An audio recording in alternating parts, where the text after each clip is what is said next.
So we have 60 days to obviously do the negotiation, the proposals, and it's not an easy feat, Faizal, because we're talking about big corporates. And when we talk about big corporates, they've got different departments. So it's this department to that department. Getting through the right person, account numbers and all of 100%. It becomes an administrative nightmare. But it's a nightmare we've taken on. Okay? So once this has been prepared and the proposal been sent and it's been accepted and all those kind of things, we then have to send it off to our attorney, who then does the legal representation and preparation of documents. This person needs to obviously get a court date and then stand in front of the magistrate. Now there are two things that happen in court. So the client will also come to the court? Not at all. Doesn't have to. Oh, so the client doesn't need to come to the court? No, because he signs. He signs a power of attorney so that the attorney can represent him. So he doesn't even have to do that anymore. He has to have full confidence that we are going to do the best for him. Now there's two things that happen in the court. One, either all the creditors have accepted the proposals, so they don't send a representative. Magistrate merely looks at the attorney and says, you've got all the acceptances, I sign it off as a court order, off you go. In some very rare circumstances, I don't know about others, but in ours, you do get one or two creditors that kick against the bucket and they want more. Now our attorney, fortunately, is also a debt counsellor. Doesn't practice much anymore because of capacity, but what she does is, she then fights on our grounds. Because you must remember, when we do the proposals, it's based on affordability. It's based on what our client can afford. It's also within reasonableness to satisfy our creditors. I've been in the business for 8 years, so I know more or less what the creditors are willing to accept or not. Sometimes we go... So you're not going to offer them 10 rand? No, unfortunately not. You must remember, the less I offer the creditor, the longer the consumer stays in the process. We don't want to be in the process forever. We want to get to a point of being debt-free. So we got to look at satisfying both the clients. In the rare circumstances where the creditors does send the attorney, we have full faith that our attorney understands that the affordability test on our side was done and can successfully argue the case in court. We have a 98% success rate because we hardly get any declines. So once that is done, getting to the cost, it's within 60 days. Now the NCR is regulated that the debt counsellor gets paid first, then the attorney gets paid. So your fees are not on any changing scale. It's determined up front. The client's told about it. 100%. It's based on its affordability. Let's, for example, say that John just obviously for illustrative purposes, has his debt at 7,000, and we get to restructure it down to about 3.8. Our cost to John would be 3.8 based on affordability. But here's the thing. John is already in debt. Right. Okay, so he's coming to you. He might. What if he doesn't have the money to pay him? Now that's where the trick is, and where the we need to understand that aspect. The 3.8 that he's going to make towards his debt payment is the exact same 3.8 that gets paid to the debt counsellor. There is no additional 3.8. Okay, so you're saying, I come into your office, I read him in all of this mess, and that's why I came to you. Right. I'm not going to need to fork out anything out of my pocket right now. No. It's factored into the process. 100% you don't. Unfortunately, there are companies that are charging. Our company at Aidez Moi, we firmly believe What does the Credit Act say? The Credit Act now says that they can charge a maximum of 300 rand. Outside of that? For consultation. Okay, so that's, okay. But I mean, I think that's still reasonable, but you say... We charge absolutely nothing. You're not charging. So a person walks in, they're not incurring more debt according to them. No. You're just going to take the proper... It's free advice. From myself, it is free advice where I can help you. If you get up out from my office and it's not what you're looking for, there's no charge. You leave. I've done many cases where I actually go to people's homes after hours, and I drive out to places like Retreat in Grassy Park, and I'm based in northern suburbs, and they don't want it, and I've got no problem, because I'm not there to put you in a worse situation. I'm there to actually assist you. And these people, the extra 1,000, 2,000 for consultation is actually the money they could be putting food on the table. So I'm not... We have, as a company, you're decided... You're not going to add insult to yes. injury? As a company, we made this decision that we don't charge for that. Okay. But we are protected by law. And what you need to understand, and for the viewers to have clarity on, if we have sat down and you said, please help me, and your debt was supposed to be 7,000 rand at the end of February when your debits go off, and we restructured it to 3.8, that 3.8 that you are going to pay because you're no longer going to pay your creditors. That 3.8 goes to the debt counsellor. Okay, to the debt counsellor, and then that's done. But I know that the NCR and the NCA has put a statutory limitation on what you could get out of the deal as a debt counsellor. That's correct. Okay, so what is that? I just want to answer the second part of the question, Faisal. In March, when the 3.8 must be deducted again, that 3.8 goes to the attorney. Okay, yes, so we have the attorney in play also here. Yes. Yeah. Then in the month of February, March, April, the 3.8 will be deducted again, and this will go towards the creditors. So if you can look at it, February and March is the 60 working days for us to do our work. So once we've done our work, we've got your court order in place, the creditors start getting paid from the month of April. But if you look at this entire process, in the end of the day, I'm leaning towards the idea that if people don't go this route, it's going to cost more. Because when you get in court for 10 different accounts that you need to pay, 10 different legal costs. Yeah, every time, it doesn't appear like you're paying at that point, but that cost get applied to you as the person that's in debt. 100%. So there's that. And then there's all the psychological trauma that we keep on talking about.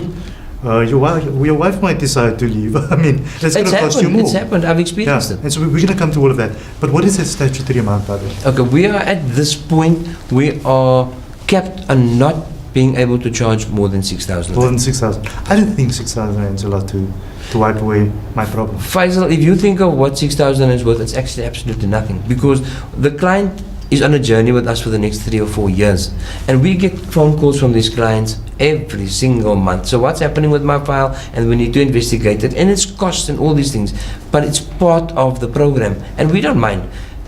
At this point, we hardly get calls, because that is why I spend an hour or two with the consultation upfront. Do a thorough job and Properly. Once it's done upfront, clients know, if I buckle up for the next 3 or 4 years, this is what's going to be happening, and this is what is going to unfold. I hardly get phone calls, but you do, because some people come to you with the intention, it's a quick fix. And they don't actually listen to you because they're just looking for a quick way out. And those become your troublesome clients because there's no education. Interesting. The last card I want to talk about is your debts might take longer, but I think you've covered that. As a result, you need to pay small amounts each month. But that comes without saying that that's part of the process. I mean, First of all, unfortunately, culturally, we have stubborn behavior patterns. And when I say stubborn, people, for example, you take out a loan and it's a loan over 12 months. And they understand the 12 months. So what happens is you step in and you say, fine, you can't afford the installment, we're going to reduce the installment, but they don't want the terms to increase.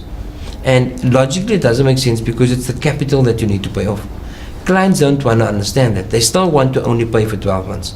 So we take the time to make you understand it's the capital that we're paying off. And if it was over 12 months and we halved your payment, it naturally becomes 24 months. But there are, I don't want to use too much terminology, cascading plans where when one account is paid up, that gets distributed into other accounts, and that account becomes... I actually was going to come to that point, to say that not everyone has the same, every account that you pay has the same amount that needs to be paid, and not everyone of them has the same term that needs to be paid. So that means you're saying that you still maintain the amount the person is putting in and redistribute that again. 100%. Fastening the process. What we normally tell people is, at the beginning, when you leave our offices after consultation, it's going to take 3 years. It's a maximum of 3 years. It doesn't mean that you're going to stay in 3 years all the time. You can get out sooner. What if a client decides, okay, God forbid, they win the lottery, and they decide, okay, I'm going to put in an extra 50,000 rand into all these debts. Can they do that, and does it reduce the process? 100% they can do that. There are only 2 ways that you can exit the process. One, if you completely pay up your debt, and by then we issue clearance certificates that verifies that your debt has been paid up and you've got no more debt. Then you obviously go to court and the court will remove the court order. That's the one. The second way, Faisal, is to prove that you're not over-indebted. Now this is a very rare case, because this means you obviously needed to get that promotion or you won the lotto. So if you cannot prove that you're no longer over-indebted, you cannot be removed from the process. Now, a lot of people misunderstand that. People come into it and 6 months later, no, I don't want this anymore. It's not that simple. You seem that, it seems to me that when you started the company was founded on a passion. Some people start businesses and services because they see the money in what they do. And rightly so, we run businesses. But very rarely do we find people that do the business, but they are passionate about what they do. And that is ingrained in your company as your brand. Tell us just a little bit about the company itself. The company was found, okay, I became a debt counselor. Wait, firstly, the name confuses me. It's actually French, it's pronounced Aidez Moi, but because we live in South Africa, say that again? Aidez Moi. It's okay, French. Interesting. Yeah, I'm not going to attempt it. It means help me. But because we're living in South Africa, we skip the whole pronunciation and we just call it Aidez Moi. There are two folds to the picking of the name. One, the meaning, which means help me. And two, we've decided that people that are struggling and look for help don't necessarily want the next person to know because of pride and ego and all these things. So if you see a document in somebody's house and it says debt something, automatically people associate There's a with stigma attached to it. There's a stigma attached. But if you see Aidez Moi, people have absolutely no idea. Of who's calling. I think it's a brilliant thing because I'm trying to envision there's a party at the house now and there's a phone call from you guys, but the company's name is called Save Yourself from Debt. And someone comes and says to you in front of all your friends, by the way, Save Yourself from Debt is on the phone. That's not going to go down well. 100%. So we took all those facets into consideration when we picked the name. It was a very long process. So how we came about was, I'm a debt counselor for 8 years, and my journey was naturally like everyone else. It was business-minded, money-driven at the start, and things evolved to a point where I started getting angry at the industry. The industry. What part of the industry? The lending industry, or the industry? No, lending. Okay. Yes. Also the debt counselors themselves. Specifically the debt counseling. The exploitation. Yeah. You see, the problem is that it is debt counseling before it becomes debt review, and the sole purpose is to actually assist people. I forgot to ask you that question. What's the difference? The debt review is the process, the actual process. Okay. And I'm a firm believer that the process cannot start if the counseling hasn't been put into place. What we find in today's world is that there are call centers operating. And I don't have a problem with the call center per se. I have a problem with the behavior of the call centers. We find a lot of agents that are commission driven, and all they're interested is closing a deal or making a sale. So they lack the education, they lack the patience, they lack the time to do the counseling. Moreover, none of them actually have, or very few of them have, the qualification to do the counseling. So you find people as desperate for help, and all these call center agents are doing is, okay, we can reduce your amount to this. And at that time it sounds like a brilliant idea to the consumer. But the consumer doesn't understand the process because the agent doesn't take the time out to explain to him the process. Okay, but you're saying that don't go that route. I'm a firm believer. You're saying don't go the route. Don't go that route. I'm saying you're wasting your time. I don't want to burn call centers because there are perhaps one or two of them that are trying their best to do it the correct way. But the majority is exacerbating the problem. It's one of the reasons, Faizal, why debt review has a bad stigma attached to it, because of this behavior. I'm saying if you're sick, are you going to pick up the phone and ask the doctor to diagnose you over the phone? And the answer is no. A doctor needs to examine you, needs to spend time with you to see what your problems are. In the exact same way, what I'm saying is, if you've got a financial problem, you owe it yourself to make the time to be counseled. We don't charge. We're saying, you know your finances. Come and see us. If it doesn't help you, you know best. But to do it over a telephone, and let's be honest, I don't know how often you do business over the phone, Faizal, but how much attention do you give the person over the phone? Yeah, it could be variable, yeah. Because if somebody walks past, you automatically greet them and you lost something on the phone call. And that is what happens as well. How do I know that the client's actually listening to me? How do I know that the client is giving me their full attention? I don't. No, but for me, in general, the call center can never give you the full attention. I think you're just a number in any case.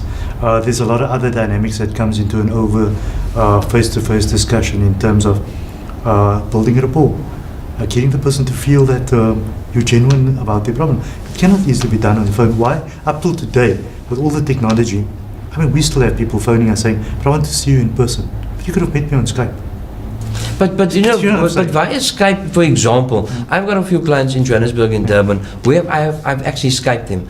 But to break down the barrier of see who I am and see who you are. But I can't do the telephone thing because it's too impersonal. 100%. I think this faction in life needs the personal touch. Yes. Now, in my development of where I am today was I started out as just a business. I had 2 call centers and I closed them both down for the exact same reason.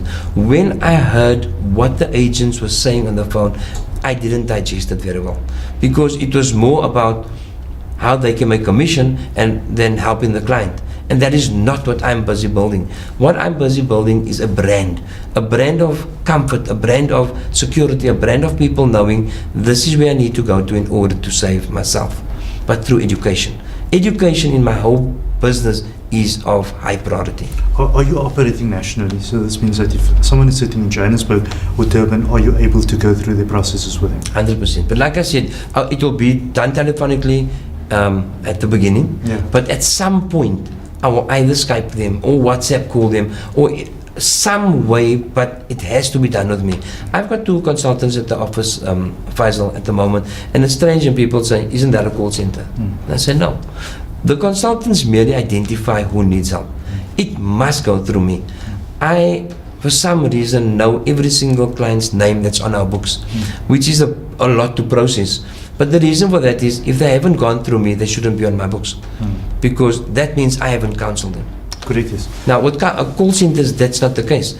The biggest problem, I know I'm talking too much at this point, that I have with call centers is if that agent didn't make his target last week and he gets fired, who's handling that client's file now? Because the debt counselor clearly didn't speak to them. The debt counselor doesn't understand he lost his wife or he lost his job. Who understands his circumstances? Nobody does. So it is imperative that the debt counselor does that. And that is what our company has been built on. I must meet you. And if I don't speak to you, you're not welcome, boss. I like the idea that Aidez Moi and Quayum as a person takes people and their cases very serious when it comes to debt. I like that idea. I'm always opposed to the idea of being a number. When someone phones me and I sound like a number on the phone, I'm most likely to throw the phone down because it's not really what we need as human beings at this point. Just going forward, you sit over the table. You've seen and heard a lot of things. People probably tell you things that you never thought you were going to hear. Tell me your thoughts when you're sitting there and you get into the person's head and try to picture, how do you feel about that? What is the definition of counselor, Faisal? The definition of counselor means to give the next person a hearing and assist where you can. It's not just about finances. But you feel their problems. Oh yes, I feel every single client. Strangely, my very first client was somebody I knew. And sitting in the house the first time, the kid ran past and asked the question to the father, is this the man that's going to put food on our table? Oh. That was a moment. A definitive moment. It broke me. I didn't want to be in this industry because that was just too much responsibility. But as time went on, this is the kind of responsibility I wanted. I wanted to be the Superman without the cape, and I could do it through this. I teach my kids something very important. When you are asked at school what your father does, I don't even want them to answer he's the debt counselor. I want them to answer he's the man that makes sure somebody else has food on the table. That is how I want to be known as. That I could assist the next person when they couldn't help themselves. So we have also built the company on this foundation as well. How do you feel, or what's in your mind the day that you see after you've walked the journey with a particular client and you know that you are busy signing off whatever that process is, that the debts are paid and you've got a free new lease on life? How do you feel about that? It is so self-satisfying, it's unbelievable. You know, Faisal, at this point, this morning, I got a message, and this is what it's about for me. The person thanked me by saying this was the best decision they've made in their life, and they no longer feel the need to walk into retail accounts, knowing they can't anymore, but they've now got to a point where they don't feel it anymore. And the fact that they can't wait to be debt-free and have that extra money for themselves, it's become a new moment in their life. It's things like this that matter to me, because they clearly have learned from the process. And that's what it's about. If you go straight into debt after that, you've learned nothing. And basically you're going to have to restart again. First, I had I gave you the very first client I had that changed my life, out of chains industries. But one of the biggest moments was on a Sunday lunch. I had a client phone me on my personal number, and I had a big fight with the NCR because my personal number shouldn't have been on the website, where this person wanted to commit suicide. And I, at this point, was having lunch with my family, and I told them, listen, it's Sunday. Nobody is going to phone you Sunday. Nobody can repossess your things on Sunday. So do me a favor. I will call you first thing Monday morning when I'm in the office to see your situation. Until then, please don't kill yourself. So sit on the bridge and just wait. Yeah. And you decide tomorrow. It was Sunday, so I thought, okay, of course. there's nothing I can It's do. a great negotiation. Yeah. The person agrees, and they said, I'm going to wait on your call on Monday. And if you don't phone me, I'm going to kill myself. So this whole Sunday was about, what do I do? Because my Sunday was messed up because I have somebody's life in my hands at this point. Yeah. I don't know this person. I've never met him. I don't know where they're from. Yeah. And my whole family actually felt the brunt of that because I was disturbed as a person. And this is one of the reasons where I realized finances affect every aspect of your life. Financially, emotionally, physically, marriages, family, everything. It's not just Hey, I said to the friend the other day, they told me, and I'm not going to mention names, but the wife was, in this polar moods, like sometime out here, and she was in a good mood and making us coffee, and then the next day the mood was down, and oddly enough he said to me that it's related to finances, that when I've got some money then she's different, I don't have money and she's different. And me not being married, I tried to sort of understand that dynamic, and the shocking reality is sometimes it's that way. People are happy when things are financially sound, and people are just unhappy when things are not financially sound. Ultimately, finances makes one of the biggest differences in your well-being. But anyway, Faizal, on Monday I phoned this lady to see that she was 2 payments behind on a car, she was 2 payments behind on a home. She wasn't unemployed, she got demoted, and she just felt that the whole world was crashing in on her, and she couldn't support her kids anymore, and she couldn't anymore. I then immediately acted and contacted the creditors on her behalf and did what I had to. By the Wednesday, everything was accepted, and she then phoned me back to say, thank you so much, I don't need to. And automatically there's this change in attitude because somebody did something for her. She's still alive. Glad to report she's still alive. Okay. And she's one of our clients. She's one of those people that every 3 or 4 months at the moment, could be wrong, that messages to say thank you. And that's what it's about. That's great. Should have missed her life with the kids, and it's a reality. I think that many South Africans do exhibit risk behavior, suicide, and one of the contributing factors is finance. It's one of the highest contributors. Yes, correct. So we're going to now cross over to some visuals of some of Quayum's clients that have good stories to tell, where they've started their indebtedness and how they managed to get out of all of that through Aidez Moi and Quayum.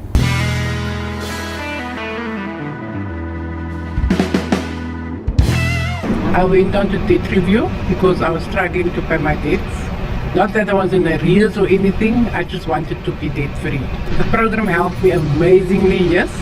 I can now walk past any shop without feeling the desire to walk in there. I have cash in my hand, and in the next few months I will be debt free. I will recommend anybody to Aidez Moi, most definitely, yes. Friendly people, I can pick up the phone anytime if I don't understand anything, and they will explain to me whatever I need to know. My relationship with Aidez Moi is very, very good. Friendly people. Anything you don't understand, you can just pick up the phone, yes, and they're at your service. I had a trouble-free experience with it. The consultation was done thoroughly, yes. I understood each and everything that they explained to me. I'm looking forward to be debt-free, and that is my ultimate goal. And hopefully soon in the next year, I will be debt-free.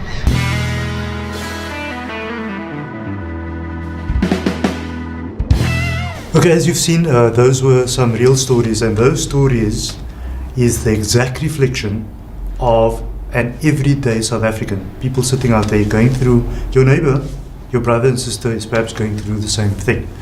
If you look at the number of South Africans in debt at the moment, we can never sit back thinking that somebody out there that we know is not in debt. They are in debt and they're going through those processes. Therefore, if you're watching the episode today and you know about their problems, contact Aidez Moi and Quayum. They might be able to solve some of those issues. Quayum, there was something else that your company does and the affiliations that you have before we end the program. Okay, Faizal, what Aidez Moi's model standing is, we assist through education.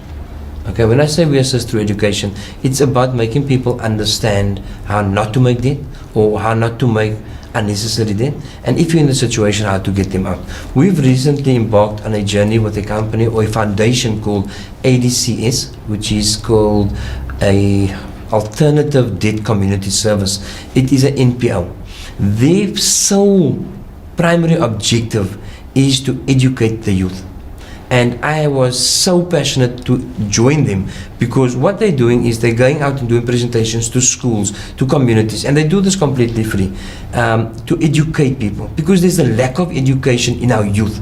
And if we don't stop the rot at the youth, it's only going to turn into another cycle. So I'm proud to say that I'm part of ADCS. I'm still trying to get it right. It's a tongue twister foundation, but they are brilliant at what they do. They are driven by 4 women, and this 4 women, one was a debt counselor as well, and we understand the industry and the needs of our people at this point. So it's through an education process that we are currently also driving the different aspects of it. Where as Aidez Moi, we assist those that are already in the situation. We have ADCS that's educating our youth, educating. Not getting into that.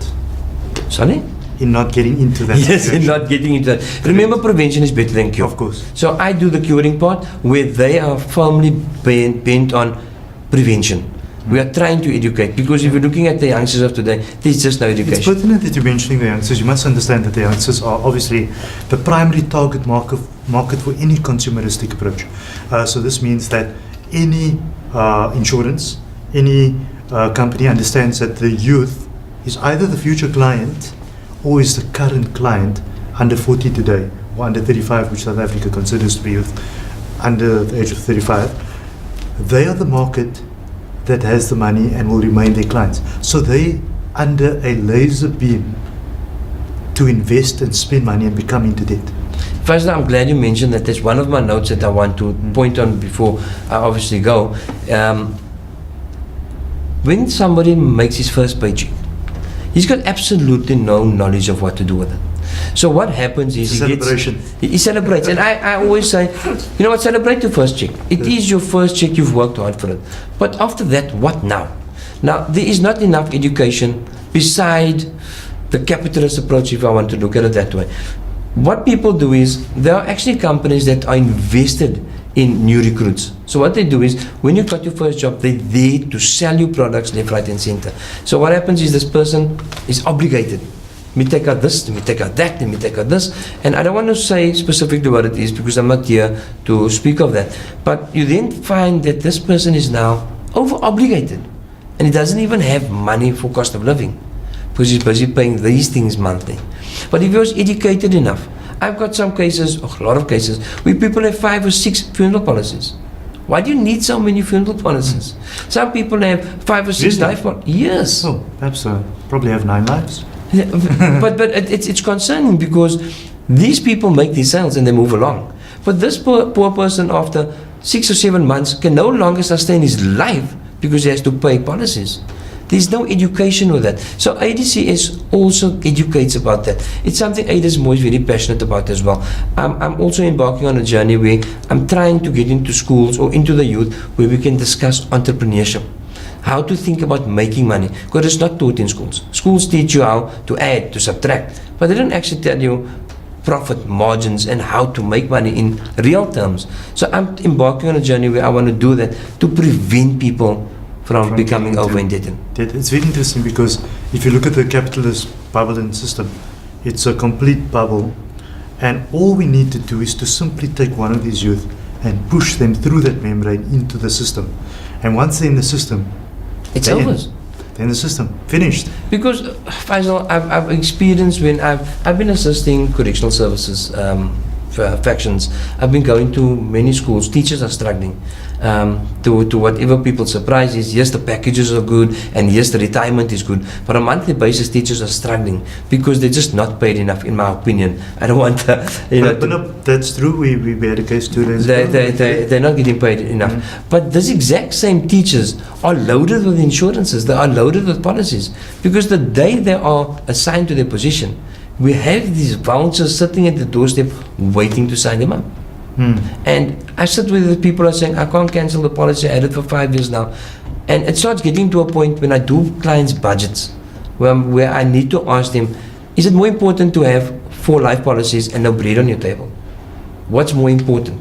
I'm not saying cancel your policies. I'm not saying don't cancel them. I'm saying look what's more important.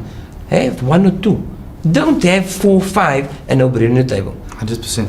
And that is the process of education that myself, ADCS, is using. And through education, we want to teach and show people by Aidez Moi that debt counselling is the perfect solution. At the moment, there is this ugly aura around it that it's not. And there are only 2 people, Faisal, unfortunately, that causes this problem. It is the debt counselling and debt counselling companies that are not educating, that are going through call centers, that are not educating the clients of the process of how it works and what should be done. And then there are those clients that are not telling you that they defaulted. So you've got these 2 factions of people. No, debt counseling doesn't work because you've defaulted, which you omit conveniently. And then you have your debt counseling companies, call centers, in my opinion, that are not educating the clients enough to understand the process. So the industry is taking a bit of a hard hit when it comes to that. I'm here today to tell you it is the best intervention rehabilitation program for people that are struggling, but you need to be educated. Kim, you've truly convinced me that for anyone in debt, it's the way to go. We thank you for coming onto the program. We hope that the show was beneficial to our viewers. Thank you for coming on the show. Thank you. Well, the man from the Cape without the Cape, as he says, Abdul Quayum Camroodien from Aidez Moi. They are debt counsellors and they're there to solve your problems. Now, I keep on repeating the same thing. Many people are in debt. Don't be shy about this. They will deal with you in a way that's in privacy. People do not need to know about this. But make that call. We've had the numbers on the screen throughout the program.